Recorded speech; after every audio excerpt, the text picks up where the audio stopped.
Hello friends, welcome to my YouTube channel Sweet Moment. I am here with a new part of Tame the Untamed. तो guys last part में मैंने आपको बताया था कि Wang जी और सिचैन की मदर गायब हो गई थी। वो दोनों पुलिस से किसी इन्फॉर्मेशन मिलने का वेट कर रहे थे। तो अगर आपने टेम द अनटेम्ड का पार्ट 50 नहीं देखा है तो लिंक मेरे डिस्क्रिप्शन बॉक्स में दी है, आप वहाँ जाके देख सकते हैं। और फ्रेंड्स, अगर आप मेरे चैनल पर न्यू हैं और आपको मेरी वीडियोज़ पसंद आती हैं तो मेरे चैनल को सब्सक्राइब करके ही जाइएगा और इसके आगे के पार्ट्स देखने के लिए बेल आइकन को प्रेस करना बिल्कुल भी मत भूलिएगा। And please like and share. तो फ्रेंड्स, आज की स्टोरी स्टार्ट करते हैं। इधर मैडम लान को इतनी बुरी तरीके से टॉर्चर किया जा रहा था कि उनकी डेथ उनके बहुत करीब आ गई थी, पर उन्हें समझ नहीं आ रहा था कि उन्होंने ऐसा क्या किया था जो उन्हें इतनी बुरी तरीके से टॉर्चर किया जा रहा है और उन्हें किडनैप क्यों किया गया, इस बात का उन्हें कोई आइडिया नहीं था। वो बहुत बुरी तरीके से टायर्ड हो चुकी थी। अब उनमें हिलने की भी ताकत नहीं रह गई थी। उनके हाथ पैर और मुंह को किसी चीज़ से कवर कर दिया गया था। कुछ टाइम बाद उनके रूम का डोर ओपन होता है जहाँ एक लेडी आती है। मैडम नान को वो लेडी बहुत जानी पहचानी लग रही थी। वो उनसे पूछना चाहती थी कि तुमने मुझे किडनैप क्यों किया, पर उनमें अब ये कहने की भी ताकत नहीं रह गई थी। वो लेडी कहती है कि तुम्हारे उस सन ने मेरे लिए बहुत सारी प्रॉब्लम्स क्रिएट कर दी हैं। ऐसा लग रहा है कि उसे सिर्फ पॉइज़न देना काफ़ी नहीं था। अब मुझे उसे एक और गिफ्ट देना पड़ेगा जो कि तुम्हारी डेड बॉडी है। मैं बहुत सरप्राइज़ हूँ कि उसने उस लिटिल बिच को बहुत अच्छे से छुपा के रखा है। वो बहुत लकी है इसलिए बच गया, पर तुम उतनी लकी नहीं हो। मरने के बाद अपने हस्बैंड को ग्रीट करना मत भूलना जिसे तुम्हारे सन ने ही मारा था, और आज अपने सन की वजह से तुम भी मरने वाली हो। मुझे तो समझ नहीं आता कि तुमने इस तरह के मॉन्स्टर सन को बर्थ ही क्यों दिया था। ये कहकर वो लेडी टर्न होकर जा रही होती है, पर स्टॉप हो जाती है और एक बॉय जो उसके ऑर्डर का वेट कर रहा था उसे ऑर्डर देती है और कहती है कि इसे मार के इसकी बॉडी के हर पार्ट्स को एक गिफ्ट बॉक्स में पैक कर देना। वो मेरा एक बहुत स्पेशल गिफ्ट है इसके सन के लिए, और इसे इतने जल्दी अपने हस्बैंड के पास मत जाने देना। ये कहकर वो लेडी वहाँ से चली जाती है क्योंकि अब वो इसके सेलिब्रेशन का टाइम था। कुछ टाइम बाद गन शॉट की आवाज़ आती है जिसे सुनकर वो ओल्ड लेडी सेटिस्फेक्शन में स्माइल करती है क्योंकि उसे बहुत पसंद था जब वो किसी को तड़पते हुए और मरते हुए देखती थी। फिर वो कार में बैठ जाती है और जैसे ही वो ड्राइव करने वाली होती है उसे अपनी बॉडी पे बहुत ज़्यादा प्रेशर फील होता है। वो मूव भी नहीं कर पा रही थी। आसमान के सारे बादल काले हो जाते हैं और बिजली चमकने लगती है। कुछ टाइम बाद बहुत तेज़ बारिश होने लगती है। ओल्ड लेडी फ्रस्ट्रेशन में कहती है कि ये सब क्या चल रहा है, क्या वो हेल से बिलोंग करती थी। इसके बाद उसे उस बिल्डिंग पे दो इंसान दिखते हैं। उसमें से एक लेडी की आवाज़ उसे सुनाई देती है जो कहती है कि हम यहाँ आने में लेट हो गए, वो ऑलरेडी मर चुकी हैं। इसके बाद वो दोनों इंसान गायब हो जाते हैं और कुछ टाइम बाद फिर से अपीयर होते हैं। उनके हाथ में उस लेडी की डेड बॉडी थी, जिसके बाद वो तीनों वहाँ से गायब हो जाते हैं। ये सीन देखकर ओल्ड लेडी बहुत ज़्यादा शॉक हो गई थी। कुछ टाइम बाद वहाँ वांग जी और सिचैन आते हैं। सिचैन वहाँ का नज़ारा देखकर ऑलरेडी समझ चुका था कि यहाँ क्या हुआ होगा। वो वांग जी को टाइटली हग कर लेता है और रोने लगता है। उसके डैड ऑलरेडी एक्सपायर हो चुके थे और अब उसकी मदर भी उसे छोड़ के जा चुकी थी। अब वो अपनी मदर की वॉइस कभी भी नहीं सुन पाएगा और ना ही कभी भी उन्हें हक कर पाएगा। सिचैन कहता है कि दगा मदर भी हमें अकेला छोड़कर चली गई। वांग जी अपने मदर को बहुत टाइटली हक कर लेता है, पर उसकी आंखों से एक भी आंसू नहीं निकला था।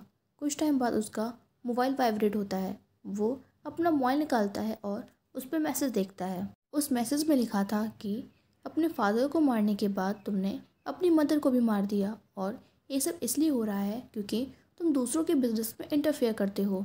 तुम्हें कैसा फील हो रहा है? याद रखना, आज के बाद किसी के भी बिजनेस में इंटरफेयर मत करना, वरना तुम जितने भी लोगों की केयर करते हो उन्हें मारने के बाद तुम मुझे ब्लेम नहीं कर सकते। वांग जी वो मोबाइल फेंक देता है और अपनी आंखें क्लोज कर लेता है।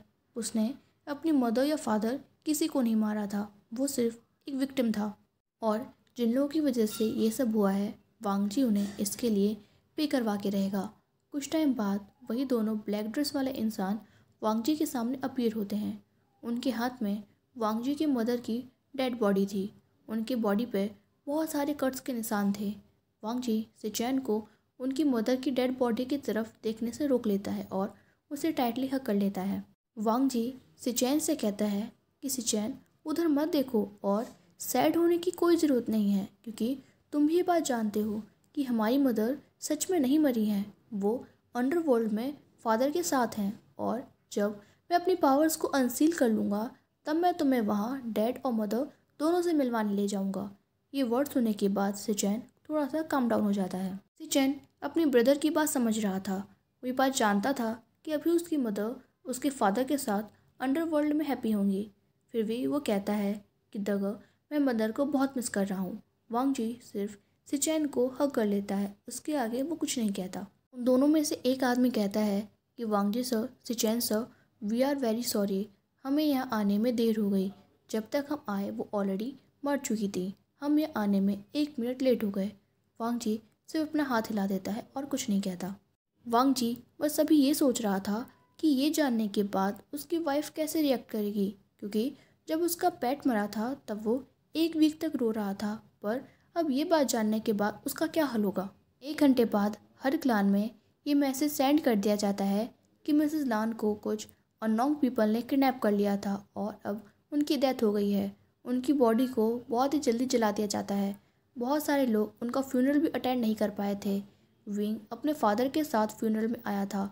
बहुत सारे लोग मिस्टर जियान को नहीं पहचान पा रहे थे क्योंकि अब वो टोटली डिफरेंट दिख रहे थे। विंग बहुत सैड था क्योंकि उसे इतने सालों बाद एक मदर मिली थी, पर अब वो भी उससे छिन गई। वो सोच रहा था कि कोई इंसान इतना क्रूअल कैसे हो सकता है। मिसेस लान बहुत अच्छी थी और वो सबके साथ जेंटली बिहेव करती थी। उनकी किसी के साथ कोई एनिमी नहीं थी, फिर उनके साथ ऐसा कौन कर सकता है। फ्यूनरल ख़त्म हो चुका था और मिसेस लान की बॉडी को जलाए हुए 1 वीक से ज़्यादा टाइम हो चुका था। विंग हमेशा अपने हस्बैंड के साथ ही रहता था।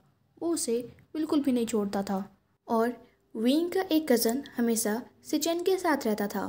विंग वांग जी के लैब में बैठकर कहता है कि वांग जी, तुम्हें गिल्टी फील करने की कोई ज़रूरत नहीं है। तुम्हारा कोई भी फॉल्ट नहीं था। तुमने अपने पेरेंट्स को नहीं मारा है। मैं अपने हस्बैंड को सबसे अच्छे तरीके से जानता हूँ। और वो अपने चीक्स वांग जी के चेस्ट पर रब करने लगता है। वांग जी विंग को किस करता है और कहता है I love you wifey. Wing भी शायली ब्लश करते हुए कहता है कि I love you my husband.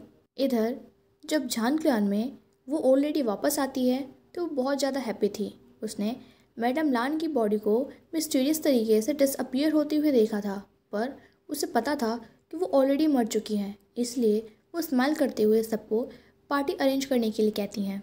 इधर फिनिक्स वाली क्लान में एक आदमी विंग के ग्रैंडफादर से कहता है कि सर, हमें क्राउन प्रिंस और उनके हस्बैंड की पावर को अनसील करना था।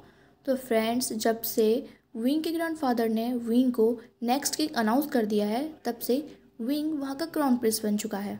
तो वो आदमी कहता है कि सर, हमें क्राउन प्रिंस और उनके हस्बैंड की पावर को अनसील करना था, पर क्राउन प्रिंस के हस्बैंड की मदर की डेथ की वजह से सब कुछ डिले हो गया। फुल मून की नाइट भी जा चुकी है। अब हम लोग क्या करेंगे। ये सुनने के बाद विंग के ग्रैंडफादर अपना सिर हिलाते हैं और कहते हैं कि चिंता करने की कोई ज़रूरत नहीं है।